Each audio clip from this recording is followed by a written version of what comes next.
नमस्कार दोस्त, मैं विकास विश्वकर्मा आप सबका स्वागत करता हूं विकास स्टडी पॉइंट में। दोस्तों, इस वीडियो में हम बात करने वाले हैं क्लास 11 का चैप्टर नंबर फर्स्ट, जिसका नाम था संविधान क्यों और कैसे।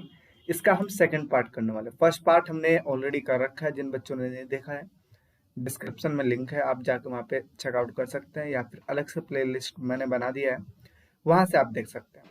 अब हम बात करने वाले हैं संविधान क्यों और कैसे का सेकंड पार्ट। फर्स्ट पार्ट पे हमने देखा था संविधान का अर्थ क्या होता है, भारतीय संविधान सभा का गठन किस तरीके से किया गया था, इसके साथ साथ संविधान की आवश्यकता क्या होती है, ये हमने ऑलरेडी कर रखा। अब हम बात करेंगे संविधान के कार्य, संविधान की प्रस्तावना, संविधान के उद्देश्य, संविधान को बनाने में किस देश से क्या प्रावधान लिए गए हैं। ठीक है, अब यहाँ पे मैं बता दूं, सबसे पहले संविधान का जो कार्य है 4 नंबर में आता है, तो इसलिए ये बहुत ज्यादा इंपॉर्टेंट हो जाते हैं। सबसे पहले कार्य की अगर मैं बात करूं तो जो संविधान है, संविधान एक नियम कानून का एक बुक है या दस्तावेज है। अब नियम कानून होने की वजह से इक्वलिटी आती है सब में, मतलब नियम अगर बनाया जाएगा तो सबके लिए एक समान ही बनाया जाएगा ना, चाहे समाज का कोई भी वर्ग हो। अगर मान लो कोई भी नियम बनाया गया है कि जैसे स्वतंत्रता का अधिकार है, तो सबको ये अधिकार मिलेगा। अगर कोई भी नियम किसी भी चीज के लिए बनाया गया है तो हर एक व्यक्ति पर लागू होता है, और इससे क्या स्थापित होता है, इससे समानता स्थापित होती है। तो देखिए क्या लिखा है, इस प्रकार संविधान का प्रथम कार्य यह है कि वह बुनियादी नियमों का एक ऐसा समूह उपलब्ध कराए जिससे समाज के सदस्यों में न्यूनतम समन्वय, समन्वय का मतलब वही समानता होता है, और विश्वास बना रहे। देखिए जिस तरीके से मैंने प्रेजेंट किया है, इस तरीके से अगर आप प्रेजेंट करते हो अपने एग्जाम में तो आपको फुल में फुल मार्क्स मिलेंगे। बशर्ते बात यह है कि यहाँ पे मैंने रेड चीज से मैंने कुछ चीज हाईलाइट किया है, बट आप रेड पेन मत यूज करना। ठीक है, हेडिंग आप ब्लू ब्लैक से डालिए और बाकी सारी चीजें आप ब्लू से लिख दीजिएगा, नंबर अच्छा मिलेगा आप लोग को आगे। द्वितीय कार्य समझते हैं। संविधान का जो दूसरा कार्य यह है कि समाज में फैसला लेने की शक्ति किसके पास है, यानी कि संविधान यह तय करता है, यह फिक्स करता है कि कौन सा व्यक्ति समाज में फैसला लेगा। संविधान यह भी निश्चित करता है कि सरकार का निर्माण किस तरीके से होगा। तीसरा कार्य है कि संविधान तीसरा कार्य यह है कि वह सरकार द्वारा अपने नागरिकों पर लागू किए जाने वाले जितने भी कानून हैं उसका सरकार भी उल्लंघन नहीं कर सकती। मैंने आपको बताया ना कि कोई भी कानून लागू अगर होता है तो उसको सबको फॉलो करना पड़ता है, गवर्नमेंट भी उस चीज को उल्लंघन नहीं कर सकती है। आगे बात करते हैं चौथा कार्य। संविधान का चौथा कार्य यह है कि सरकार को जो ऐसी क्षमता प्रदान करे, यानी कि इतनी शक्ति प्रदान करे जिससे वो जनता की आकांक्षाओं को पूर्ण कर सके। यानी कि जो हमारी सोच होती है, जैसे सपोज हम क्या चाहते हैं, हम चाहते हैं ना हमारा देश तरक्की करे, हमारे देश की सड़कें, बिजली के खंभे, पानी अच्छा उपलब्ध हो पाए, स्वास्थ्य हो, सब चीज हो, हम चाहते हैं ना। तो इसके लिए गवर्नमेंट को शक्ति देनी चाहिए ना, तो गवर्नमेंट को जो शक्ति देता है वो संविधान ही देता है। तो यही लिखा है कि संविधान का चौथा कार्य यह है कि सरकार को ऐसी क्षमता प्रदान करे जिससे वो जनता की आकांक्षाओं को पूर्ण कर सके और एक न्यायपूर्ण समाज की स्थापना हेतु सही परिस्थिति यानी कि सही सिचुएशन का निर्माण कर सके। तो इस तरीके से संविधान के 4 कार्य हो गए। आई होप सो आपको समझ में आया होगा। नेक्स्ट बात करते हैं अगले टॉपिक की। अब नेक्स्ट बढ़ने से पहले यहाँ पे देखिए आपके सामने क्वेश्चन है, जैसा कि मैंने पहले ही बताया था कि एक एक चीज पढ़ाते जाऊंगा और उसके साथ साथ मैं आपका टेस्ट भी लेता रहूंगा। जैसा कि आप सबको मैंने बताया था कि संविधान सभा की पहली बैठक कब हुई थी, आप लोग को कमेंट सेक्शन में बताना है कि इनमें से कौन सा ऑप्शन सही है। संविधान लागू कब किया गया था, तो 4 ऑप्शन आपको गिवन है, आप सही से देखिए वीडियो पॉज करके एंड देन आप कमेंट सेक्शन में बताइए। नेक्स्ट बात करते हैं संविधान की प्रस्तावना क्या होती है। बेसिकली प्रस्तावना को भारतीय संविधान का परिचय पत्र कहा जाता है। परिचय पत्र का मतलब एक तरीके से समझे इंट्रोडक्शन, ठीक है, और इंग्लिश में इसको प्रीएम्बल बोलते हैं। तो प्रस्तावना, प्रीएम्बल जो भारतीय संविधान का परिचय पत्र कहा जाता है।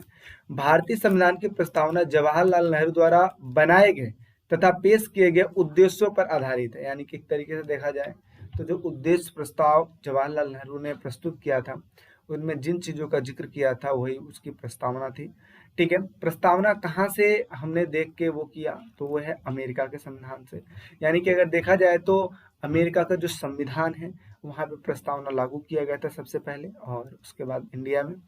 नेक्स्ट, प्रस्तावना भारत के सभी नागरिकों के लिए न्याय, स्वतंत्रता, समानता को सुरक्षित करती है और लोगों के बीच भाईचारा बढ़ाती है, यानी कि इन सब चीजों को बढ़ावा देती है। तो इस तरीके से हमने समझा भारतीय संविधान की प्रस्तावना, ये आता है 2 नंबर में या फिर आ सकता है 3 नंबर में, बस ठीक है। और नेक्स्ट बात करते हैं। अब देखिए संविधान सभा के उद्देश्य क्या है, इंपॉर्टेंट भी है और ये 4 मार्क्स में भी आता है। तो उद्देश्य की अगर मैं बात करूं तो भारत एक स्वतंत्र और संप्रभु गणराज्य है। इसका मतलब क्या होता है, भारत स्वतंत्र है यानी कि 1947 में तो आजाद हो गया था। संप्रभु का मतलब होता है अब भारत किसी दूसरे पे डिपेंड नहीं है कोई भी डिसीजन लेने के लिए, यानी कि खुद इतना एबल है कि वो डिसीजन ले सकता है। तो भारत एक स्वतंत्र और संप्रभु गणराज्य है। अल्पसंख्यकों, पिछड़े जाति तथा जनजातियों, दलितों, दूसरे पिछड़े वर्गों को समुचित सुरक्षा दी जाएगी, यानी कि ये कहा गया है जितने भी भारत में गरीब लोग, अल्पसंख्यक लोग, कम लोग हैं, उन सभी लोगों को समुचित का मतलब होता है हर तरीके से उनको सुरक्षा दी जाएगी। गणराज्य की क्षेत्रीय अखंडता, यानी कि अगर बात की जाए देश की क्षेत्रीय अखंडता, चाहे वो जल में हो, चाहे थल में हो, चाहे आकाश में हो, इसके संप्रभु अधिकारों की रक्षा जो है ये कैसे की जाएगी, राष्ट्र के कानून और न्याय के अनुसार की जाएगी। जैसे कुछ भी होता है ना देश में, चाहे जल थल आकाश, यानी कि कहीं पे भी कुछ भी होता है तो उस टाइम पे जो भी चीज कानून में लिखा गया है उसी के अनुसार न्याय किया जाएगा। आगे समझते हैं। चौथा है विश्व शांति तथा मानव कल्याण के विकास हेतु देश स्वेच्छापूर्वक और पूर्ण सहयोग करेगा। स्वेच्छापूर्वक का मतलब होता है खुद से, और पूर्ण सहयोग का मतलब होता है हर तरीके से सहायता करेगा। किस लिए, ताकि विश्व में शांति बनी रहे और मानव कल्याण का विकास हो सके। तो इस चीज के लिए, क्योंकि हमें पता है जब विश्व शांति से काम करेगा ना तो और तरक्की करेगा। आगे समझते हैं। भारत के सभी लोगों को सामाजिक, आर्थिक, राजनीतिक न्याय, कानून के समक्ष समानता, प्रतिष्ठा, अवसर की समानता दी जाएगी। ये बातें कही गई हैं भारतीय संविधान में कि जितने भी लोग हैं उन सभी को समानता, सामाजिक, आर्थिक, राजनीतिक न्याय दिया जाएगा, कानून के समक्ष समानता दी जाएगी, प्रतिष्ठा दी जाएगी, अवसर की समानता दी जाएगी, इत्यादि चीजों की जिक्र की गई है। वो बात अलग है कि करप्शन की वजह से ये चीजें होती हैं जो कम होती चली जाती हैं। आप कहोगे सर कानून के समक्ष सबकी समानता है, मैं कहता हूँ हाँ, लेकिन आज भी देखोगे कि भ्रष्ट पुलिस वालों की वजह से कई बार ऐसा हो जाता है कि न्याय पाने में दिक्कतें आ जाती हैं या फिर घूस लेकर काम भी नहीं हो पाता है ना, इस तरीके से। चलिए वो तो खैर दूसरी बात है, लेकिन भारतीय संविधान में हर एक चीज का प्रावधान किया गया है। अगर हम इसको अच्छे से फॉलो करें तो हम एक अच्छे और सभ्य राष्ट्र का निर्माण कर सकते हैं। ठीक है, आगे संप्रभुता, स्वतंत्रता, स्वतंत्र भारत और उसके संविधान की तमाम जो शक्तियां है ना वो सब स्टार्ट कहाँ से होती है, जनता से। इसलिए कहते हैं जनता का, जनता के लिए, जनता के द्वारा चुनी गई सरकार लोकतांत्रिक सरकार होती है। जनता किसी सरकार को बना भी सकती है और किसी भी सरकार को गिरा भी सकती है। ठीक है, आई होप सो समझ में आया होगा। नेक्स्ट बात करते हैं। अब यहाँ पे देखिए ये 6 नंबर के क्वेश्चन में आता है, क्या लिखा है, विभिन्न देशों के संविधानों से लिए गए प्रावधान। अब इसके बारे में आपको जिक्र मतलब समझा देता हूँ।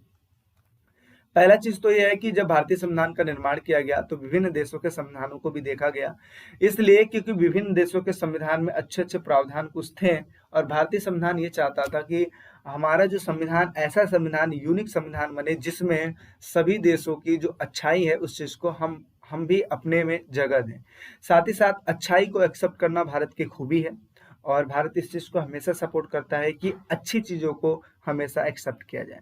तो विभिन्न देशों के संविधानों को भारत ने अपने में एंट्री दी। अच्छा, इसके साथ साथ अब इसमें कई सारे क्वेश्चन भी बनते हैं, जैसे भारतीय संविधान को उधार का दस्तावेज कहा जाता है। तो उधार का दस्तावेज इसलिए कहा जाता है क्योंकि भारतीय संविधान जो बना था वो विभिन्न देशों के प्रावधानों को मिलाकर बना था। हालांकि इसको उधार का दस्तावेज नहीं कहेंगे, ये तो भारत की खूबी है और ये किसी भी संविधान की खूबी है कि उसमें विभिन्न देशों से मिलता जुलता संविधान बना है। इसके साथ साथ क्वेश्चन ये भी आता है कि भारतीय संविधान को पुष्पगुच्छ क्यों कहा गया है। पुष्पगुच्छ का मतलब ये होता है जैसे गुलदस्ता होता है ना, आप देखते हो कि गुलदस्ते में बहुत सारे फूल होते हैं, बहुत सारे वैरायटी के फूल होते हैं। तो ऐसे ही भारत का संविधान भी है जिसमें विभिन्न प्रकार के जो देश हैं उनके प्रावधान लिए गए। इट मीन्स विभिन्न प्रकार के फूल लिए गए हैं, है ना। आप ऐसे कंपेयर करके समझ सकते हैं। तो आप देखते हैं कौन से देश से क्या चीज लिया गया है। तो देखिए ब्रिटिश का संविधान यानी कि अंग्रेजों का जो संविधान था उनसे हमने क्या लिया है, इनसे हमने लिया है कि जो चुनाव होगा ना, चुनाव सर्वाधिक मत के आधार पर होगा। यानी कि अगर कहा जाए जिस भी व्यक्ति का सबसे ज्यादा वोट होगा वही व्यक्ति जीतेगा। इसके आधार इसका जो निर्णय लिया गया, इसका जो प्रावधान लिया गया, ये ब्रिटिश सरकार के संविधान से लिया गया। इसके अलावा सरकार का संसदीय स्वरूप का मतलब ये होता है लोकसभा, राज्यसभा, है ना। ये जो प्रावधान लिया गया ये ब्रिटिश संविधान से लिया गया। कानून के समक्ष कानून के शासन का विचार, यानी कि हर जगह पर कानून का शासन रहेगा, ये भी वहीं से लिया गया था। विधायिका में अध्यक्ष का पद और उसकी भूमिका, यानी कि विधायिका अगर बात किया जाए जो कानून का निर्माण करता है, उसमें अध्यक्ष कौन बनेगा, किस तरीके से कार्य करेगा, उसका पद क्या रहेगा, लेवल क्या रहेगा, उसकी भूमिका यानी कि काम क्या रहेगा, ये सारा चीज ब्रिटिश सरकार के संविधान से लिया गया। कानून का निर्माण किस विधि के अनुसार किया जाएगा, यानी कि कानून को बनाया कैसे जाएगा, यह भी ब्रिटिश सरकार के संविधान से लिया गया। अमेरिका के संविधान से मौलिक अधिकारों की सूची ली गई है। न्यायिक पुनरावलोकन के मौलिक अधिकार आप समझते हो ना, जो इंपॉर्टेंट अधिकार होते हैं उनको कहते हैं। और न्यायिक पुनरावलोकन की शक्ति और न्यायपालिका की स्वतंत्रता, इसका मतलब क्या होता है? न्यायिक पुनरावलोकन का मतलब होता है कि कोई भी ऐसी चीज जिस पे ऑलरेडी डिसीजन सुनाया जा चुका है, अगर समय पड़ता है और अगर ऐसा लगता है कि डिसीजन में कुछ कमी थी, तो उस चीज को दोबारा से पुनरावलोकन किया जा सकता है, यानी कि दोबारा से जांच किया जा सकता है, रीओपन हो सकता है। देखते हो ना, कोर्ट में जो फैसला सुनाया जाता है कई बार ऐसा होता है कि उसको रीओपन भी कराया जाता है। तो ये चीजें हैं, ठीक है। न्यायपालिका की स्वतंत्रता, ये भी अमेरिका के संविधान से लिया गया है कि न्यायपालिका स्वतंत्र है। इसके अलावा आयरलैंड के संविधान से क्या लिया गया है? राज्य के नीति निर्देशक तत्व लिए गए। अब देखिए यहाँ पे मैं एक चीज बता दूं, जो अपना मौलिक अधिकार है, यानी कि अगर कहा जाए मौलिक अधिकार जो है एक व्यक्ति के लिए इंपॉर्टेंट है, कोई व्यक्ति है उसके लिए इंपॉर्टेंट है। और जो राज्य के नीति निर्देशक जो तत्व है ना, ये एक राज्य के लिए इंपॉर्टेंट है। इसमें ये बातें लिखी गई हैं कि एक राज्य को किस तरीके से चलाना है, ये बातें इसमें लिखी गई हैं। और एक व्यक्ति को कौन कौन से अधिकार चाहिए, ये बात इसमें लिखी गई है, ठीक है। आगे समझ लेते हैं। तो यहाँ पे देख लीजिए, मौलिक अधिकार कहाँ से लिया गया था? अमेरिका से लिया गया था, जो कि यहाँ पे लिखा हुआ है। आयरलैंड के संविधान से क्या लिया गया था? राज्य के नीति निर्देशक तत्व लिए गए थे। आगे फ्रांस का संविधान से क्या लिया गया था? स्वतंत्रता, समानता, बंधुत्व का सिद्धांत लिया गया था। कहाँ से? फ्रांस का संविधान से। इसके साथ साथ कनाडा के संविधान से क्या लिया गया था? सशक्त केंद्रीय सरकार वाली संगठनात्मक व्यवस्था। इसका मतलब ये होता है कि जो अपना इंडिया है, आपको पता है यहाँ पे दो तरह की सरकार है, एक केंद्र सरकार है और दूसरा क्या है? राज्य सरकार। यानी कि जो राज्यों में काम करती है उसको राज्य सरकार, जो देश के लेवल पे काम करती है उसको केंद्र सरकार। तो राज्य सरकार और केंद्र सरकार में मजबूत कौन सा जाता है? तो हालांकि मजबूत दोनों है, लेकिन सबसे ज्यादा पावर जो दिया गया है केंद्र सरकार को दिया गया है, इसीलिए इसको कहा गया है सशक्त। क्या कहा गया है? सशक्त, यानी कि मजबूत। तो सशक्त केंद्रीय सरकार वाली संगठनात्मक व्यवस्था, ये जो व्यवस्था ली गई थी कनाडा से लिया गया है। यानी कि जो अपना केंद्र सरकार है, केंद्र सरकार को ही संघ सरकार या संघ कहते हैं, तो वो मजबूत रहेगा। ये व्यवस्था कहाँ से लिया गया? कनाडा से लिया गया है। अवशिष्ट शक्तियों का सिद्धांत जो लिया गया है कनाडा से ही लिया गया है। अवशिष्ट शक्तियों का मतलब क्या होता है? जो भी देखते हो आज की डेट में देखो, जब संविधान बनाया गया था ना, तो जितनी भी चीजें थी उन सब चीजों को ध्यान में रख के बनाया गया था, लेकिन हमें ये नहीं पता था कि इतनी टेक्नोलॉजी बढ़ती जाएगी, है ना। आज देखो बहुत सारी टेक्नोलॉजी हो गई है और इन टेक्नोलॉजी को वजह से साइबर क्राइम वगैरह बहुत ज्यादा हो रहे हैं, हैकिंग, ये सारा चीज होता है ना। तो वो सारी चीजें अवशिष्ट शक्तियों के सिद्धांत में रखी गई है कि अगर कुछ भी ऐसी चीजें आती है इन फ्यूचर टेक्नोलॉजी से रिलेटेड, तो वो सारी की सारी चीजों पर एक्शन लिया जाएगा। ये बात लिखा गया है संविधान में, ठीक है। और ये चीज कहाँ से लिया गया? कनाडा के संविधान से। तो इस तरीके से विभिन्न चीजों को हमने देखा और उन चीजों को हमने भारत में जगह दिया। आई होप सो आपको समझ में आया होगा, ठीक है। इसके साथ साथ मैं आपको बता दूं कि पोल साइंस का नोट्स मैं अवेलेबल करा दिया हूं। बहुत सारे बच्चे कहते थे मुझे पोल साइंस का नोट चाहिए। सबके देखिए दो टाइप्स के, पहला है आपको पोल साइंस का नोट चाहिए तो वो भी मिल जाएगा, आपको सभी सब्जेक्टों का नोट चाहिए वो भी मिल जाएगा। डिस्क्रिप्शन में लिंक है, जाइए क्लिक कीजिए, वहां से आपको चीजें मिल जाएंगी, ठीक है। और साथ ही साथ अगर देखा जाए तो 4 नोट्स अगर आप लेते हैं देन 2 नोट्स आपको ऑलरेडी फ्री मिलेगा। अगर आप 1 नोट लेते हैं तो भी आपको डिस्काउंट मिलेगा, बहुत इजीली आपको देखने को मिलेगा। आप बस जो डिस्क्रिप्शन में लिंक है बस उसको क्लिक करना है एंड देन आपको चीजों को ले लेना है। आई होप से समझ में आया होगा। और बाकी चैनल पर नए हैं तो लाइक जरूर कीजिए और सब्सक्राइब जरूर कर लीजिए। मिलते हैं एक नेक्स्ट वीडियो में। अभी के लिए टेक केयर, बाय बाय।